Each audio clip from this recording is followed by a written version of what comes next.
ನಮ್ಮ Mulbagal Rotary club ಸೆಂಟರ್ನಲ್ಲಿ ಏನು ಇವತ್ತು ಕಣ್ಣಿನ ತಪಾಸಣಾ ಶಿಬಿರವನ್ನ ಈ ಮೊದಲು ಕೂಡ ಸುಮಾರು ಸಲ ಆಯೋಜನೆ ಮಾಡಿದ್ವಿ. ಅದನ್ನ ಮುಂದುವರಿಸಿಕೊಂಡು ಇವತ್ತು ಕಣ್ಣಿನ ಒಂದು ತಪಾಸಣಾ ಶಿಬಿರವನ್ನು ಆಯೋಜನೆ ಮಾಡಿದ್ದೀವಿ.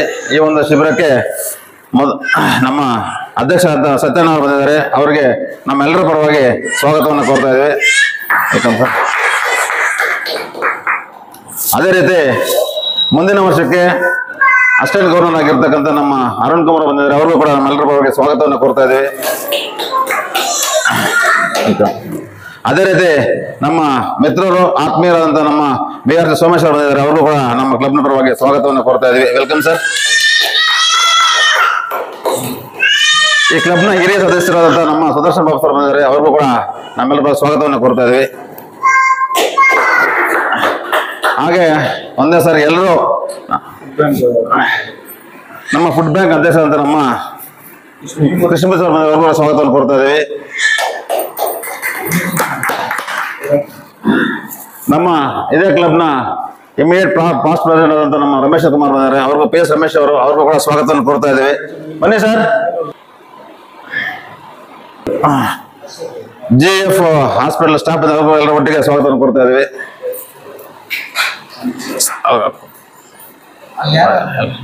ಅದೇ ರೀತಿ ಏನು ನಮ್ಮ ಸುಬ್ಬಾರೆಡ್ಡಿ ಅವರು ಕೂಡ ಸ್ವಾಗತವನ್ನು ಕೊಡ್ತಾ ಇದ್ದೀವಿ. ಅವರು ಅದೇ ರೀತಿ ಒಟ್ಟಿಗೆ ಸ್ವಾಗತವನ್ನು ಕೋರ್ತಾ ಕಾರ್ಯಕ್ರಮಕ್ಕೆ ವಿದ್ಯುತ್ವಾಗಿ ಚಾಲನೆ ಕೊಡಬೇಕಂತೇಳಿ ನಮ್ಮ ಅಧ್ಯಕ್ಷರನ್ನ ಕೋರ್ತಾ ಇದ್ದೀವಿ. ಬಾಪ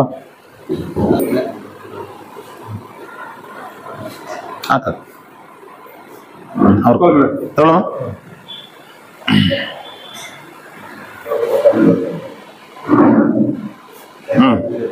ಈ ದಿನ Rotary Mulbagal central, GEF vision centre Mulbagal ಇವರ ಸಹಭಾಗಿತ್ವದಲ್ಲಿ ಉಚಿತವಾಗಿ ನೇತ್ರ ತಪಾಸಣೆ ಶಿಬಿರ ಹಾಗೂ ಶಸ್ತ್ರಚಿಕಿತ್ಸಾ ಶಿಬಿರವನ್ನು ಹಮ್ಮಿಕೊಂಡಿದ್ದೀವಿ. ಈ ಒಂದು ಕಾರ್ಯಕ್ರಮದ ಅಧ್ಯಕ್ಷತೆ ವಹಿಸಿರ್ತಕ್ಕಂಥ ರೋಟರಿ ಮುಳಬಾಗಿಲು ಸೆಂಟ್ರಲ್ ಅಧ್ಯಕ್ಷ NR ಸತ್ಯಣ್ಣ ಅವರೇ, ಅದೇ ರೀತಿಯಾಗಿ ಆತ್ಮೀಯರು ಗೌರವಾನ್ವಿತ ಸೋಮೇಶ್ವರ್ ಅವರೇ, ಅದೇ ರೀತಿಯಾಗಿ ನಮ್ಮ ರೋಟರಿ ಕ್ಲಬ್ನ ಕಾರ್ಯದರ್ಶಿಗಳಾದ ಶ್ರೀನಿವಾಸ್ ರೆಡ್ಡಿ ಅವರೇ, ಮತ್ತೊಬ್ಬ ಮಾಜಿ ಅಧ್ಯಕ್ಷರು ಮಾಜಿ AG ಆದಂಥ PS ರಮೇಶ್ ಅವರವರೇ, ಹಾಗೂ ಹಿರಿಯ ಸದಸ್ಯರು ಸುದರ್ಶನ್ ಬಾಬು ಸರ್ ಅವರೇ, ಹಾಗೂ GEF ವಿಷನ್ ಸೆಂಟರ್ನ ಎಲ್ಲ ಸಿಬ್ಬಂದಿ ವರ್ಗದವರೇ ಮತ್ತು ಮಾಧ್ಯಮದವರೇ ಹಾಗೂ ಶಿಬಿರಾರ್ಥಿಗಳೇ, ಈ ದಿನ ಈ ಒಂದು ಕ್ಯಾಂಪನ್ನು ಏನಕ್ಕಿಲ್ಲ ಆಯೋಜನೆ ಮಾಡಿದ್ದೇವೆ ಅಂತಂದರೆ, ಮನುಷ್ಯನಿಗೆ ವಿಶೇಷವಾಗಿ ಮುಖ್ಯವಾಗಿ ನಾವು ಏನೇ ಇಲ್ಲದೇ ಇದ್ರೂ ನಾವು ಜೀವನ ಸಾಗಿಸ್ಬೋದು. ಬಟ್ ಕಣ್ಣಿಲ್ಲದೆ ಇದ್ರೆ ನಾವು ಏನೂ ಮಾಡೋಕ್ಕಾಗಲ್ಲ. ಆ ಒಂದು ಕಣ್ಣಿನ ಸಮಸ್ಯೆ ಯಾರಿಗಿರ್ತದೆ ಅಂಥವ್ರು ಬಂದು ಈ ದಿನ ಇಲ್ಲಿ ತೋರಿಸ್ಕೊಂಡು ಅವರಿಗೆ ಏನನ್ನ ನ್ಯೂನ್ಯತೆ ಇದ್ದರೆ ಅವರಿಗೆ ಉಚಿತವಾಗಿ ಶಸ್ತ್ರಚಿಕಿತ್ಸೆನೂ ಮಾಡಲಾಗುತ್ತೆ. ದಯವಿಟ್ಟು ಇದರ ಒಂದು ಸದುಪಯೋಗ ಪಡಿಸ್ಕೋಬೇಕು ಅಂತ ಹೇಳ್ತಾ, ನೇತ್ರದಾನದ ಬಗ್ಗೆನೂ ಹೇಳ್ತೀನಿ. ನಾವು ಯಾರು ಮರಣ ಆಗೋದು ಬೇಡ. ನಾವು ಮರಣದ ನಂತರನೂ ಅಷ್ಟೇ ನಮ್ಮ ಕಣ್ಣುಗಳನ್ನು ನಾವು ಬೇರೆಯವ್ರಿಗೆ ದಾನ ಮಾಡಿದ್ರೆ ಅದರಿಂದ ಒಂದು 4 ಜನಕ್ಕೆ ಉಪಯೋಗ ಆಗುತ್ತೆ. ಉದಾಹರಣೆಗೆ ಮೊನ್ನೆ ನಮ್ಮ ತಂದೆಯವರು ತೀರ್ಕೊಂಡ್ರು. ಆ್ಯಕ್ಚುಲಿ ನಾವು ರೊಟೇರಿಯನ್ ಆಗಿ ನಾವು ಕಣ್ಣನ್ನು ದಾನ ಮಾಡ್ತಿದ್ದೀವಿ. ಏನಕ್ಕೆ ಅಂತಂದರೆ ಬೇರೆಯವ್ರಿಗೊಂದು ಅನುವು ಮಾಡಿಕೊಡ್ಬೇಕು ಅಂತ, ಆ ಒಂದು ಬೇರೆಯವ್ರಿಗೆ ಒಂದು ದೃಷ್ಟಿ ಬರಬೇಕು ಅಂತ ನಾವೊಂದು ಕಾರ್ಯಕ್ರಮ ಮಾಡಿದ್ದೀವಿ. ಅದೇ ರೀತಿಯಾಗಿ ಎಲ್ಲ ಬಂದು ಈ ದಿನ ಕಣ್ಣಿನ ತಪಾಸಣೆ ಮಾಡಿಸ್ಕೊಂಡು ನಿಮ್ಮ ಕಣ್ಣಿನ ದೃಷ್ಟಿ ಏನು ತೊಂದರೆ ಇರ್ತದೆ ಅದನ್ನೆಲ್ಲ ಸರಿಪಡಿಸ್ಕೋಬೇಕು ಅಂತ ಹೇಳ್ತಾ ನಮ್ಮನ್ನು ಕರೆಸಿ ಇಲ್ಲಿ ಮಾತಾಡ್ಲಿಕ್ಕೆ ಅವಕಾಶ ಕೊಟ್ಟು ನಮ್ಮೆಲ್ಲರಿಗೂ ಅನ್ಸುತ್ತಾ ನಾನು ಮಾತನ್ನು ಮುಗಿಸಿದ. ಜೈ ಕರ್ನಾಟಕ. ಸೊ ಬಹುಶಃ ಇದು ಉತ್ತಮವಾಗಿರ್ತಕ್ಕಂಥ ಕಾರ್ಯಕ್ರಮ. ಸುಮಾರು 5 ಗಂಟೆ 4 ಗಂಟೆವರೆಗೂ ಇರ್ತಾರೆ. ಸೊ ಈಗ ಬಂದಿರತಕ್ಕಂಥ ಸಂಖ್ಯೆನೇ ಇಷ್ಟಕ್ಕೆ ನೀವು ಸೀಮಿತಗೊಳಿಸ್ದೇನೆ ಯಾರು ನಿಮ್ಮ ಸುತ್ತಮುತ್ತ ಇರ್ತಕ್ಕಂಥ ದೃಷ್ಟಿದೋಷ ಹೊಂದಿರತಕ್ಕಂಥವ್ರನ್ನ ಫೋನ್ ಮುಖಾಂತರ ಕರೆಸ್ಕೊಂಡ್ರೆ ಖಂಡಿತ ಈ ಒಂದು ಕಾರ್ಯಕ್ರಮಕ್ಕೆ ಒಂದು ಅರ್ಥ ಬರುತ್ತೆ, ಏನಂತ ಪ್ರಯೋಜನ ಅಂತಕ್ಕಂಥದ್ದು ಬರುತ್ತೆ. ಯಾಕೆಂದರೆ ಉಚಿತವಾಗಿ ನಾವು ನಮ್ಮ ಸರ್ ಹೇಳ್ತಾ ಇದ್ರು, ಫ್ರೀಯಾಗಿ ಕೊಟ್ಟರೆ ಅದಕ್ಕೆ ಬೆಲೆ ಇರಲ್ಲ ಸರ್ ಅಂತ. ಖಂಡಿತ ಬೆಲೆ ಇದೆ. ಒಂದಷ್ಟು ಅರಿವು ಬೇಕಷ್ಟೇ ಸಾರ್ವಜನಿಕರಲ್ಲಿ. ನಾವು ಒಂದಷ್ಟು ಅರಿವು ಮೂಡಿಸಿದ್ದೇ ಆದಲ್ಲಿ ನಮ್ಮ ಸುತ್ತಮುತ್ತ ಇರ್ತಕ್ಕಂಥ ಜನಗಳನ್ನ, ನಮ್ಮ ಸಂಪರ್ಕದಲ್ಲಿರ್ತಕ್ಕಂಥ ಜನಗಳಿಗೆ ಒಂದು ಅರಿವು ಮೂಡಿಸಿದ್ದೇ ಆದಲ್ಲಿ ಖಂಡಿತ ಎಲ್ಲರೂ ಬರ್ತಾರೆ. ಯಾಕೆಂದರೆ ಯಾರನ್ನು ಜೋಬಿಂದ ಕಾಸು ಖರ್ಚು ಮಾಡ್ಕೊಂಡು ಮತ್ತು ಇದು ಏನೋ ಶಸ್ತ್ರಚಿಕಿತ್ಸೆ ಮಾಡಿಸ್ಕೊಳ್ಳೋದಾಗಲಿ ಅಥವಾ ತಪಾಸಣೆ ಮಾಡಿಸ್ಕೊಳ್ಳೋಕ್ಕಾಗಿ ಇಷ್ಟಪಡಲ್ಲ. ಒಂದಷ್ಟು ಅವೇರ್ನೆಸ್ ಮಾಡಿದ್ದೆ ಆದಲ್ಲಿ ಇದು ರೋಟ್ರಿ ಅಂತಕ್ಕಂಥದ್ದು ಗುಣಮಟ್ಟಕ್ಕೆ ಹೆಸರಾಗಿರ್ತಕ್ಕಂಥದ್ದು. ಏನೋ ಯಾವುದೋ ಒಂದು ನಾಮಕಾವಸ್ಥೆಗೆ ಒಂದು ಕ್ಯಾಂಪ್ ಮಾಡಿ ಅದೊಂದು ಪ್ರೋಗ್ರಾಮ್ ಥರ ಮಾಡಿಸಿ ಅದನ್ನು ಬಿಂಬಿಸ್ತಕ್ಕಂಥ ಕಾರ್ಯಕ್ರಮ ಆಗಿರಲ್ಲ. ಯಾವುದೇ ಕಾರ್ಯಕ್ರಮ ಮಾಡಲಿ ರೋಟ್ರಿ ಅದು ಅದರದ್ದೇ ಆಗಿರ್ತಕ್ಕಂಥ ಒಂದು ಮೌಲ್ಯಗಳನ್ನು, ಅದರದ್ದೇ ಆಗಿರ್ತಕ್ಕಂಥ ಒಂದು ಉದ್ದೇಶಗಳನ್ನು, ಗುಣಮಟ್ಟವನ್ನು ಕಾಯ್ದಿರಿಸ್ಕೊಂಡಿರ್ತಕ್ಕಂಥ ಒಂದು ಸಂಸ್ಥೆ. ಸೊ ಬಹುಶಃ ಈ ಒಂದು ಸಂಸ್ಥೆ ಕಳೆದ ಒಂದು 30-40 ವರ್ಷಗಳಿಂದ ಅದೇ ಆಗಿರ್ತಕ್ಕಂಥ ಇಡೀ ವಿಶ್ವದಾದ್ಯಂತ ತನ್ನದೇ ಆಗಿರ್ತಕ್ಕಂಥ ಸೇವೆಯನ್ನು ಮಾಡ್ತಾ ಬಂದಿರತಕ್ಕಂಥ ಸಂಸ್ಥೆ. ಸೊ ನಮಗೆ ಗೊತ್ತಾಗಲಿಲ್ಲ, ಈಗಿಷ್ಟೇ ನನ್ನ ಪಕ್ಕದಲ್ಲಿರ್ತಕ್ಕಂಥ ನನಗೆ ಗೊತ್ತಾಗಲಿಲ್ಲ ಇವತ್ತು ಐ ಕ್ಯಾಂಪ್ ಇದೆ ಅಂತ. ಈ ಥರ ಸುಮಾರು ಜನಗಳಿಗೆ ಇದರ ಒಂದು ಹರಿವಿರಲ್ಲ ಅಷ್ಟೇ. ಖಂಡಿತ ಹರಿವಿದ್ರೆ ತಂತಾನಾಗಿ ಎಲ್ಲರೂ ಬರ್ತಾರೆ, ಇದರ ಒಂದು ಉಪಯೋಗವನ್ನು ಪಡ್ಕೊಳ್ತಾರೆ ಅಂತಕ್ಕಂಥ ಮಾತನ್ನು ಹೇಳಿ ಈ ಸಂದರ್ಭದಲ್ಲಿ ನಾನು ಆಹ್ವಾನಿಸಿ 4 ಮಾತಾಡಲು ಅವಕಾಶ ಮಾಡಿಕೊಟ್ಟಿರ್ತಕ್ಕಂಥ ತಮ್ಮೆಲ್ಲರಿಗೂ ನಮಿಸಿ ನಾನು ಮಾತನ್ನು ಮುಗಿಸಿದ್ದೀನಿ. ನಮಸ್ಕಾರ. ಒಂದು ಮುಳಬಾಲಲ್ಲಿ ನಮ್ಮ ಶಾರದಾ ಶಾಲೆ ಪಕ್ಕದಲ್ಲಿ ಹಾಗೂ ಬಂಗಾರಪೇಟಲ್ಲಿ 2015ರಲ್ಲಿ 2 ಐ ಯೂನಿಟ್ಸನ್ನು ಇಲ್ಲಿ ಓಪನ್ ಮಾಡೋದಂತೇಳಿ ಹೊಸಕೋಟೆ ಗ್ಲೋಬಲ್ ಐಕೇರ್ನ ಶೆಟ್ಟಿಯವರು ಕೇಳ್ಕೊಂಡಾಗ ಆಶಾ ಮೇಡಮ್ ಅವರು ಡಿ ಜೆ ಆಗಿದ್ದರು. ಅವರ ಒಂದು ನಾಯಕತ್ವದಲ್ಲಿ ಇಲ್ಲಿ 2 ಗ್ರಾಮೀಣ ಭಾಗದಲ್ಲಿ 2 ಕೇರ್ಗಳನ್ನು ಮಾಡಬೇಕು, ಅದರ ಮುಖಾಂತರ ಕ್ಯಾಂಪ್ಗಳು ನಡೆಸಬೇಕು ಅಂತೇಳಿ ಮಾಡಿದಾಗ 2015ರಲ್ಲಿ ಮುಳಬಾಗಲಲ್ಲಿ 1 ಯೂನಿಟು, ಬಂಗಾರಪೇಟೆಯಲ್ಲಿ 1 ಯೂನಿಟನ್ನು ಒಂದೇ ದಿವಸದಲ್ಲಿ ಸ್ಥಾಪನೆ ಮಾಡಿದ್ರು. ಅದರ ನಂತರ ನಾವಿಲ್ಲಿ ರೋಟ್ರಿ ಕ್ಲಬ್ಬನ್ನು, ಮಳೆಯ ಕ್ಲಬ್ ಇದನ್ನು ಮುಚ್ಚಿ ಮತ್ತು 2010ರಲ್ಲಿ ಪ್ರಾರಂಭ ಮಾಡಿದಾಗಿಂದ ಇದುವರೆಗೂ ಸುಮಾರು ಐ ಕ್ಯಾಂಪ್ಸನ್ನು, ಹೃದಯ ತಪಾಸಣಾ ಶಿಬಿರಗಳನ್ನು, ಸುಮಾರು ಮೆಗಾ ಹೆಲ್ತ್ ಕ್ಯಾಂಪ್ಗಳನ್ನು ಮಾಡ್ಕೊಂಬರ್ತಾಯಿದ್ದೀವಿ. ಮುಳಬಾಗಿಲಿನ ಸಾರ್ವಜನಿಕರಿಗೆ ಇದರ ಅನುಕೂಲ ಆಗಿದೆ. ಅದು ಅಲ್ಲದಿರ ಮುಂದಿನ ದಿನಗಳಲ್ಲಿ ಇನ್ನೂ ಹೆಚ್ಚಿನ ಸಂಖ್ಯೆಯಲ್ಲಿ ಮೆಗಾ ಕ್ಯಾಂಪ್ಸನ್ನು ಹಳ್ಳಿಯಲ್ಲೂ ಮಾಡಬೇಕಂತೇಳಿ ಈಗಾಗಲೇ ಈಗ 6 ತಿಂಗಳಿಂದನೂ ಸತ್ಯಣ್ಣವರು ಪಂಚಾಯತಿ ಮಟ್ಟದಲ್ಲಿ ಭಾಳಷ್ಟು ಕ್ಯಾಂಪ್ಗಳನ್ನು ಮಾಡಿದ್ದಾರೆ. ಮುಂದೇನು ಇದು ಮುಂದುವರಿಸ್ಕೊಂಡು ಹೋಗುತ್ತೆ. ಇದರ ಸದುಪಯೋಗವನ್ನು ಮುಳಬಾಗಿಲು ನಾಗರಿಕರು ಪಡ್ಕೋಬೇಕು. ಸತತವಾಗಿ ನಾವು 2010ರಿಂದ ಈ ಒಂದು ರೋಟ್ರಿ ಸಮಾವೇಶ ನಡೆಸ್ಕೊಂಡು ಬರ್ತಾಯಿದ್ದೀವಿ. ಒಳ್ಳೆಯ ಕಾರ್ಯಗಳನ್ನು ಮಾಡ್ತಾಯಿದ್ದೀವಿ. ಭಾಳಷ್ಟು ಸ್ಕೂಲ್ಸ್ಗೂ ಸಹ ನಾವು ಬಿಲ್ಡ್ಗಳನ್ನು, ಶೌಚಾಲಯಗಳನ್ನು ಕೊಟ್ಟಿದ್ದೀವಿ. ಹೋದ ವರ್ಷ ನಮ್ಮ ಸತ್ಯನ ಅಧ್ಯಕ್ಷ ಆದಮೇಲೆ ಲಾಸ್ಟ್ ಇಯರ್ ನಾನು ಕಾರ್ಯದರ್ಶಿ ಆಗಿದ್ದಾಗ ಆರಂಭ ಆದಂಥ ಒಂದು ಶಾಲೆಯನ್ನು ಹೋದ ಸತ್ಯನ ಅಧ್ಯಕ್ಷತೆಯಲ್ಲಿ 1.5 ಕೋಟಿ ರೂಪಾಯಿ ವೆಚ್ಚದ ಒಂದು 9 ಕಟ್ಟಡಗಳ 3 ಅಂತಸ್ತಿನ ಒಂದು ಗೌರ್ಮೆಂಟ್ ಸ್ಕೂಲನ್ನು ನಂಗ್ಲಿಯಲ್ಲಿ ಸ್ಥಾಪನೆ ಮಾಡಿಕೊಟ್ಟಿದ್ದೀವಿ.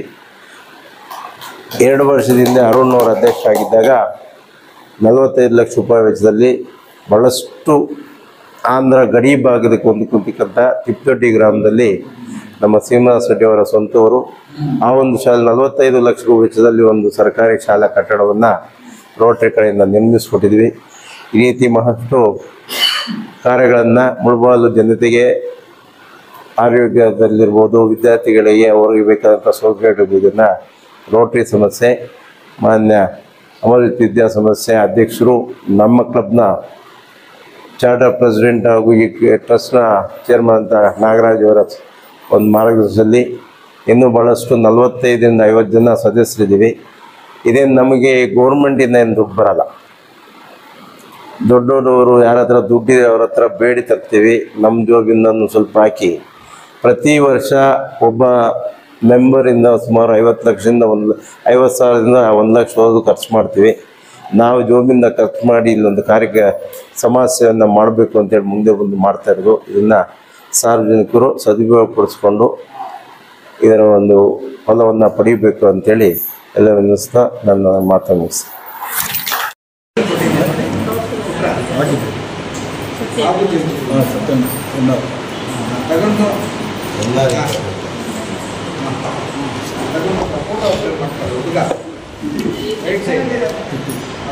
ರೆಡಿ ಮಾಡಿಸ್ಬೇಕು.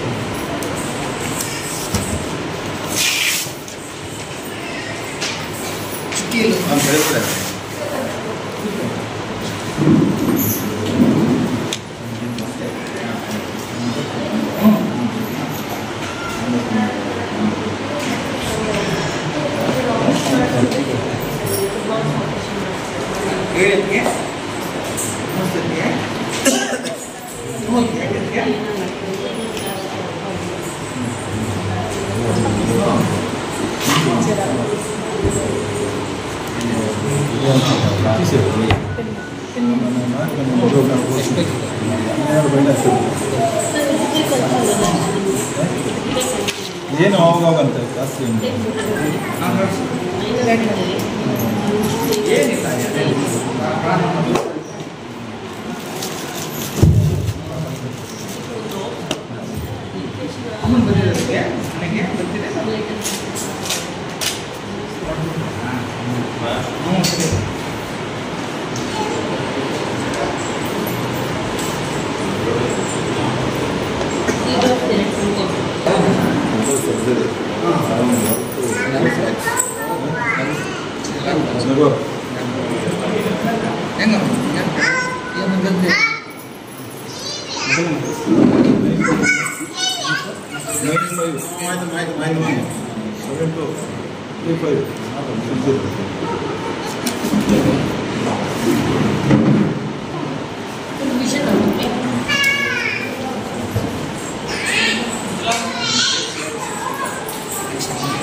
ಮಾಡಿಸ್ತೀರಾ ಸರ್? ಹೇಳಿ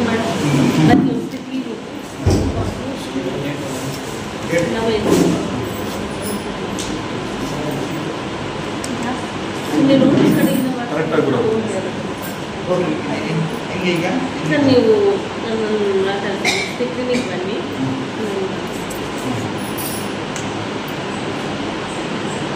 ಆಪರೇಷನ್ ಬಂದ್ಬಿಟ್ಟು 11th May ಇದೆ.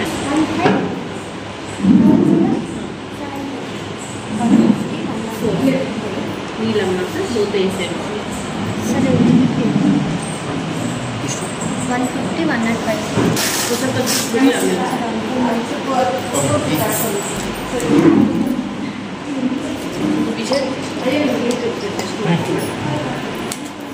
ಸರ್ ನಿಮ್ಮ ಹೆಸರು? ಸೋಮೇಶ್.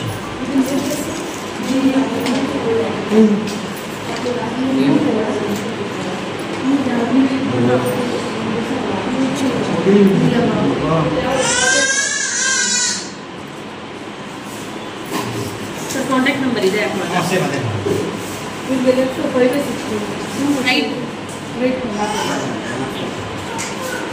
ಲೆಫ್ಟ್ 5 days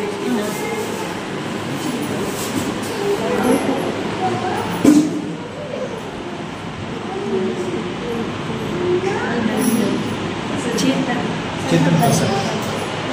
ಒಂದು ಸೆಕೆಂಡ್